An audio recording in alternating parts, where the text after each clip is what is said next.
Save किया था ना? मैं सिर्फ इसलिए गया था क्योंकि उसने मुझे कॉल किया, that's it. But listen तो. Save it for someone else. जिंदगी में सेव करना जरूरी है, मगर जब बात पैसों की हो, सिर्फ सेविंग से काम नहीं चलेगा। इक्विटी म्यूचुअल फंड्स में इन्वेस्ट कीजिए और अपने सेविंग्स को आगे बढ़ने का मौका दीजिए। Mutual fund investments are subject to market risks. Read all scheme-related documents carefully. A long time back, maybe 40, 50, 60 years ago, generally around the same time that one more unfortunate description emerged for India's economy, that is the Hindu rate of growth. Unfortunate, I said. At the same time, generally another one arose, equally unfortunate. The BIMARU states. Now both in some ways represented some fact. The Hindu rate of growth, as it was called unfortunately, that referred to the idea that India was somehow resigned to growing below 4%. If India was growing between 2.5% to 4%, people of India were happy. They were not demanding anymore. That was an erroneous notion, as we learned after the reform began in 1991. In fact, even in the decade before the reform, that had begun to change. The second, the BIMARU states. Now, BIMARU states were four states in the Hindi heartland of India. That is Bihar, that is for B, Ma, Madhya Pradesh, that's for Ma, Rajasthan, that's for Ra, and Uttar Pradesh, that's for U, BIMARU. Again, not a nice description, again a very rude description, but these four states in the Indian heartland, they accounted for a bulk of India's population. These were the most heavily populated areas of India. They also accounted for the bulk of India's poor and the bulk of India's regions or people with the lowest social indicators. Now, over time, what was four BIMARU states then became 7 BIMARU states, because 3 new states were carved out of these in the year 2000, because some of these states were much too big to manage. So Uttar Pradesh shed hilly districts, mountainous districts, Himalayan districts. That became Uttarakhand. Madhya Pradesh and Bihar let their tribal areas go into separate states. So Chhattisgarh and Jharkhand came into being. So now you had 7 states. So 7 states. So Bihar, Madhya Pradesh, Rajasthan, Uttar Pradesh, that's 4. Then Uttarakhand, 5, 6 Chhattisgarh, and 7 Jharkhand. 7 states. So we look at those 7 states as the original BIMARU group, and then see how the 2 states that are going to the polls now are doing. That is Rajasthan and Madhya Pradesh, which are integral, which are central to the BIMARU phenomenon. Now, in the Madhya Pradesh election campaign, we have seen BJP leaders. Every leader of every party has to make their claims. BJP leaders have been making the claim that Madhya Pradesh is broken out of the BIMARU trap. The BIMARU tag can no longer be applied to it. Madhya Pradesh has had a big change. And that is why they are asking for Madhya Pradesh government to be voted back in. This, as we know, is Shivraj Singh Chauhan's 4th term. He had 3 terms, and then the 4th one was denied because Congress got more seats than his party. Kamal Nath came into power, and then his government was pulled down through Operation Kamal, or what is called as Operation Kamal. That's when Jyotiraditya Scindia and his group of MLAs left the Congress and went out, and then Shivraj Singh Chauhan came again. So he's been in power now since 2020. Since the first COVID wave of 2020. Now, where do these claims stand in terms of data, right? What does the data tell us? Does the data tell us that these claims that Madhya Pradesh is broken out of BIMARU tag is fine? Similarly, what is the data telling us about Rajasthan? Because these 2 states in the heartland, these 2 states are going to the polls at the same time. One state is ruled by the BJP and one is ruled by the Congress. So in one state, the incumbent BJP is asking to be re-elected, saying they've broken out of BIMARU. In the other state, incumbent Congress is also making a claim that they've done brilliant things with Rajasthan. So they deserve to be re-elected. So let's look at data, but let's look at Madhya Pradesh first. For this fine storytelling data and this really brilliant, clear graphics, I thank 2 of my colleagues, TCA Sharad Raghavan and Nikhil Rampal. So let's see first of all, what is good with Madhya Pradesh? What is right with Madhya Pradesh? So generally, I will tell you one thing that's right with Madhya Pradesh is that agricultural growth rate is brilliant, fantastic. And that is something that I have also taken notice of in my writings. So in fact, in one of my writings on the wall series from Madhya Pradesh during the last assembly elections, I had done a piece describing how Madhya Pradesh had boomed with agriculture. The farmers had done very well, and at the same time, there was unhappiness on the ground. Now, if you look at the data, you can understand why the state where agriculture was booming still had unhappiness, and that mood that I had written in that piece ultimately reflected in the results, because BJP did not get re-elected in the state. I will share that article with you. You can take a look at it. So agriculture in Madhya Pradesh has been growing very well. The other thing is, very importantly, overall growth rate. In terms of overall growth rate, Madhya Pradesh has done very well, quite well. In fact, if you look at Madhya Pradesh, its growth rate is the fourth highest in India. The fourth highest in India for all states above 1 trillion GDP. 1 trillion rupee, not dollars. All of India is still dreaming of becoming a $5 trillion economy in the next couple of years, but 1 trillion rupee economy. Madhya Pradesh ranks fourth among them, which doesn't look bad at all. Then look at Madhya Pradesh's neighbors. That's our first graphic. It will come up on your screens. Please take a good look. Madhya Pradesh's neighbors. Madhya Pradesh has 5 neighbors. That is Maharashtra, Gujarat, Rajasthan, Chhattisgarh, Uttar Pradesh.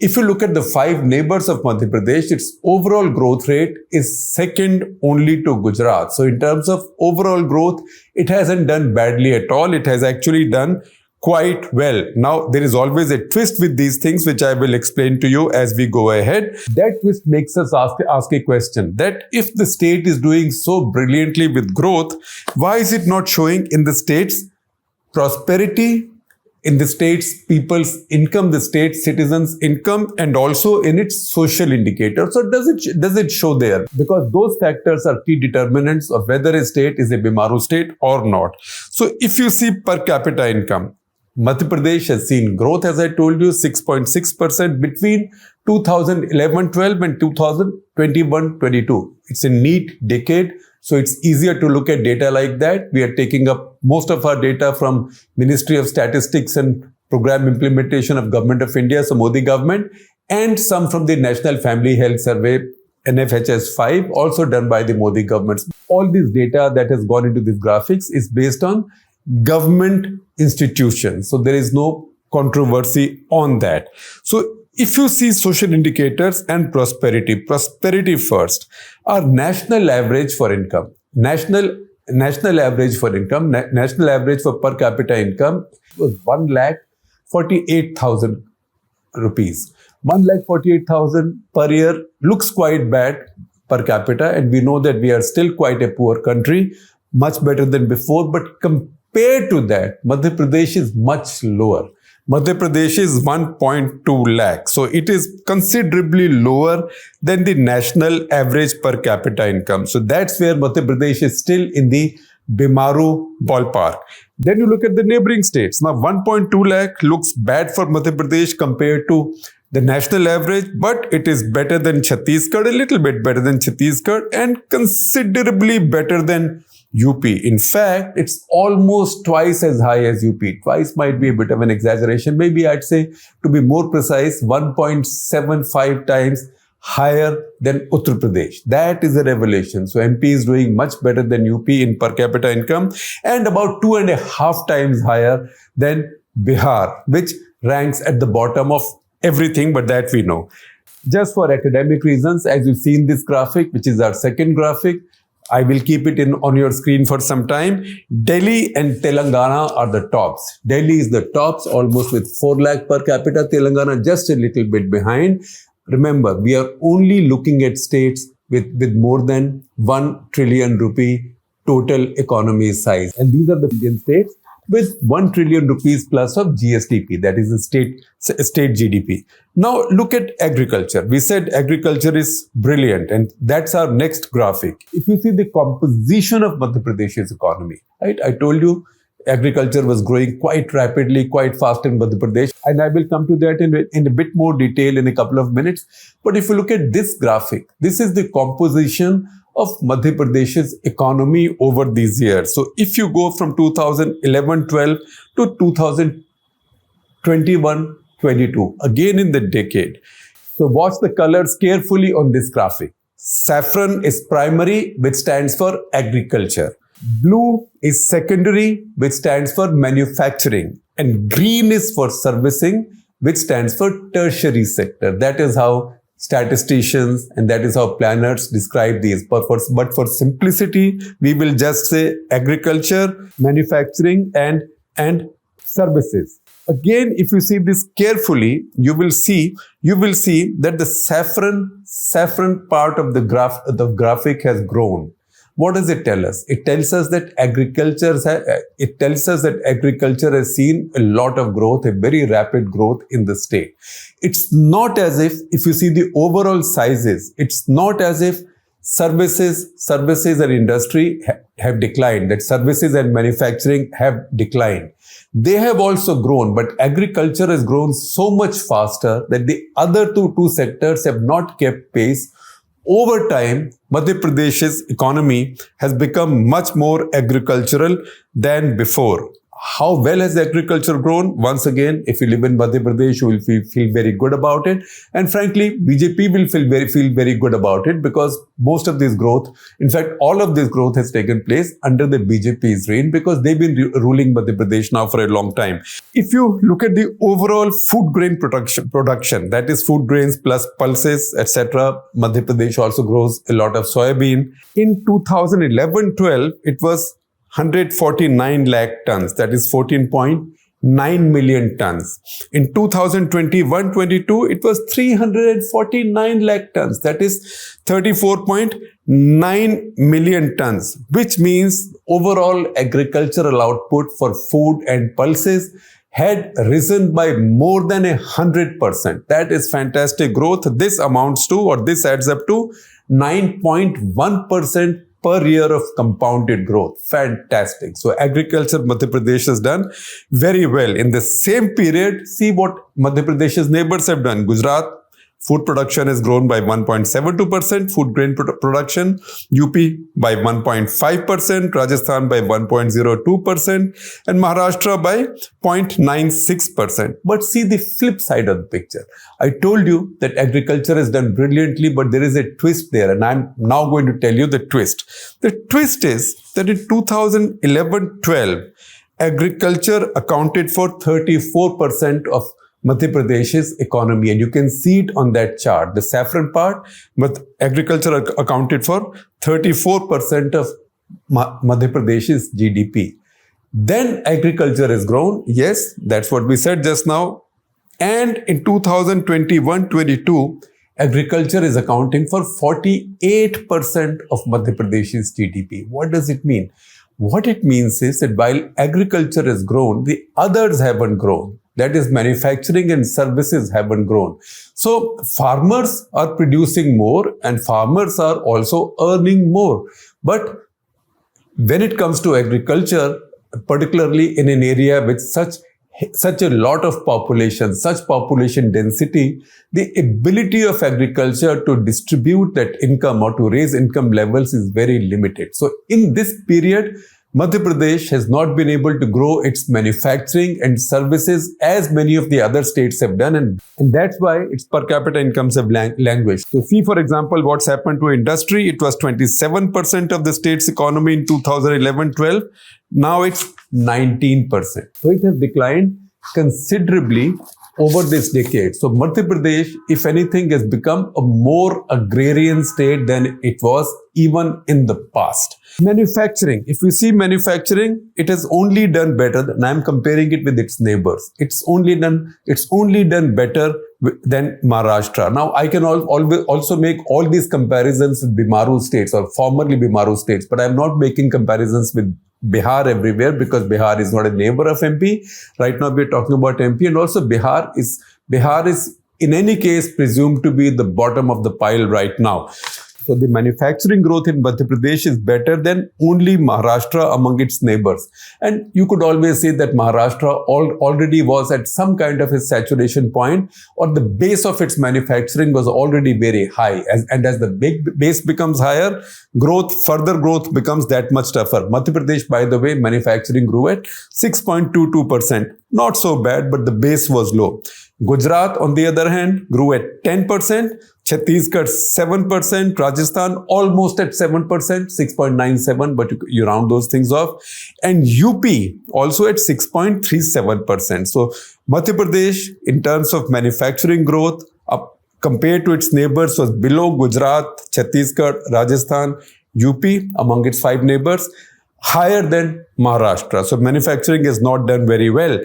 And that's why once again, if you look at the larger data, Maharashtra industry now constitutes 25% of the state's economy. We told you in Madhya Pradesh it's 17%. And per capita income, Maharashtra is 2.1 lakh per capita, whereas Madhya Pradesh is 1.2. So Madhya Pradesh is just a little less than 2x of Maharashtra. That is the difference between the neighbors, which brings us to a more tricky set of data. And that tells us that Madhya Pradesh hasn't quite yet broken out of this trap. And that is the data on social indicators. It's a bit complex. You can see this chart, but remember the colors on the chart. The darker is worse, right? The darker is worse. The darkest is the worst. So if you want to see where the darkest colors come in, these are Madhya Pradesh and also Uttar Pradesh, and that is on 0.3 in this table. That is the maternal mortality rate, and this is for 2018-20 according to the National Family Health Survey. Maternal mortality, by the way, is the number of deaths per lakh live births. That is 173 for Madhya Pradesh, even worse than Uttar Pradesh. Bihar is not in the picture right now. Even worse than Uttar Pradesh, while the national average is 97. So very poor, and a lot of work needs to be done. Again, women. Right now, I'm also focusing on women in this. There are 7 indicators in this chart, and you can take a close look at all of them. I'm only focusing at women in particular because the Shivraj Singh Chauhan government has been announcing a flurry of schemes for the women of the states under the Ladli Behna umbrella, as they call it. So maternal mortality rate, very high, higher than any other state in the so-called BIMARU group other than Bihar. So that's very bad. And then you look at the other data point when it comes to women. See, women with more than 10 years of schooling, up to the age of 50, that is, women with more than 10 years of schooling, these figures are in percentages. And look at this. Look at the states that are doing well. Look at Maharashtra, 50%. Quite good. It should be 100%, but okay, 50% is not bad given the situation in our country. So 50% from Maharashtra. In this group of Madhya Pradesh and its neighbors, Maharashtra is the tops with 50%. Second is Uttar Pradesh, very good, remarkable, at 39%. Third is Rajasthan at 33%. Gujarat at 31%. Chhattisgarh, 33.8% is actually higher than Gujarat, which is again very creditable. So Madhya Pradesh at 29%, it is lower than all of its neighbors. So a lot needs to be done there. It's nothing to be proud of.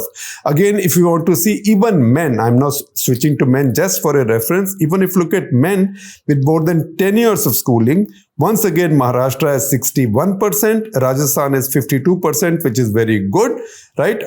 Given that that's a BIMARU state, Maharashtra is not. Rajasthan is 52%. Uttar Pradesh, again, very good, 49% in this lot, given the competition. Gujarat, a neighbor, 46%. Chhattisgarh, 42%. And Madhya Pradesh, again, the lowest of the lot at 40%. So Madhya Pradesh does very poorly on social indicators. Now we began by underlining to you that 2 of these states are going to the polls. 2 of these states considered to be the poorest large states in India with the lowest social indicators, Madhya Pradesh and Rajasthan. So what's happening in Rajasthan? Let's look at Rajasthan. Can Rajasthan claim that they've broken out of the BIMARU trap, right? Or they also have some distance to go? Let us look at data on Rajasthan, and let's look at larger comparisons also. So first of all, see this graphic. This is the graphic of, it's a bit complex, but I let it stay long enough on your screen so you can see it. It's color coded, so you will figure it out. You are sharp. And these are fertility rates across BIMARU states. And you can see that these have converged over the years. So these states have increasingly done better with family planning. So if you see the details of these states, then the national average is the broken line. So you can see the national average, it's been gradually declining, and then the decline picked up as India's economic growth picked up. So that 10 years, 15 years after the economic growth started post-reform, India's population growth rate began declining more steeply because as people get better educated, as people become more literate, as people become less poor, they produce fewer babies. So you can see that broken line, that is the national average. Then you see some lines close to the broken line. If you see the lines close to the broken line, that is Uttarakhand and Chhattisgarh. They've both been brilliant for two states which were carved out of the former BIMARU states. So definitely Uttarakhand is out of the BIMARU tag.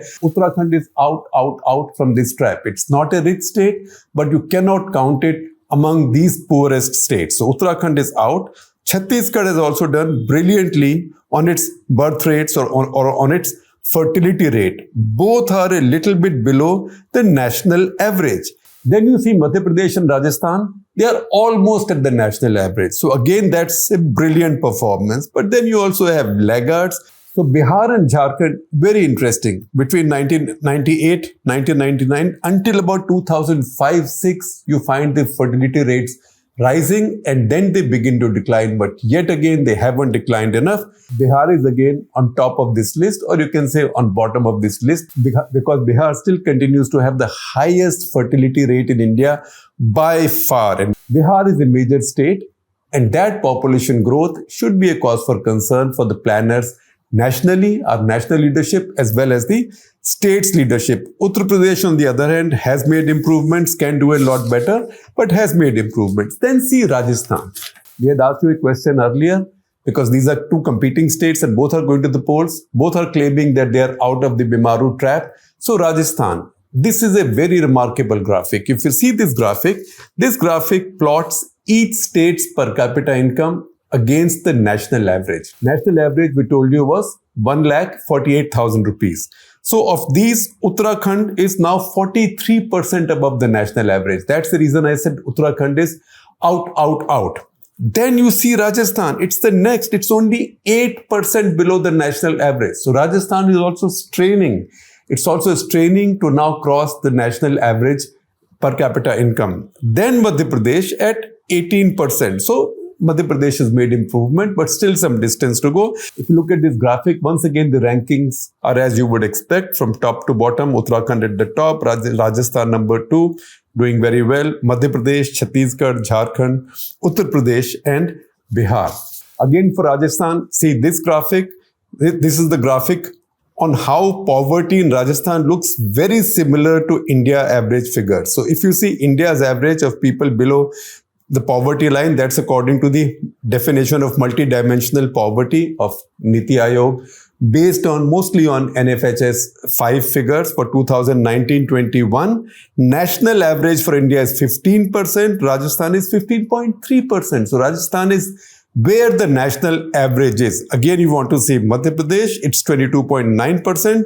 Uttar Pradesh, dead heat with Madhya Pradesh, 22.9%. So Madhya Pradesh is again much poorer than the national average. Rajasthan, however, is the same as the national average, and that puts Rajasthan in a very different category. And finally, another slightly tricky graphic. And I said slightly tricky graphic, so it needs more attention, because higher the number listed against you. Suppose I say such and such state is 25th in the country. Doesn't mean it ranks 25th on a negative index.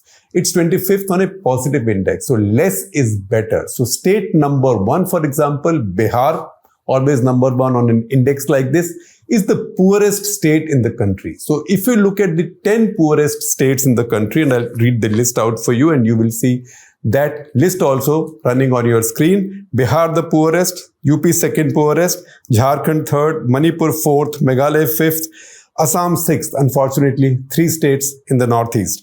Then you have Chhattisgarh at 7, Madhya Pradesh at 8, West Bengal at 9, and Odisha at 10. So Odisha, if you look at this list for better understanding, is a poor state. It is the 10th poorest state in India, but it is less poor than the 9 states before Odisha. When you look at this list, when I read out this list to you and you see this list on your screen, you will notice 2 important exclusions. And these exclusions are Rajasthan and Uttarakhand, which means out of the old BIMARU lot, 2 states have broken away from this ranking. And that is the big change in the Hindi heartland. You know what? To get out of a trap like this, a state needs some escape velocity. It looks like Uttarakhand found it. It found it maybe with the creation of a new state, and Rajasthan is getting there. In fact, Rajasthan is almost there. Madhya Pradesh has made improvements, but almost entirely in agriculture and has to do much more on industry, manufacturing, services for that state also, for that large state also to break out of this morass.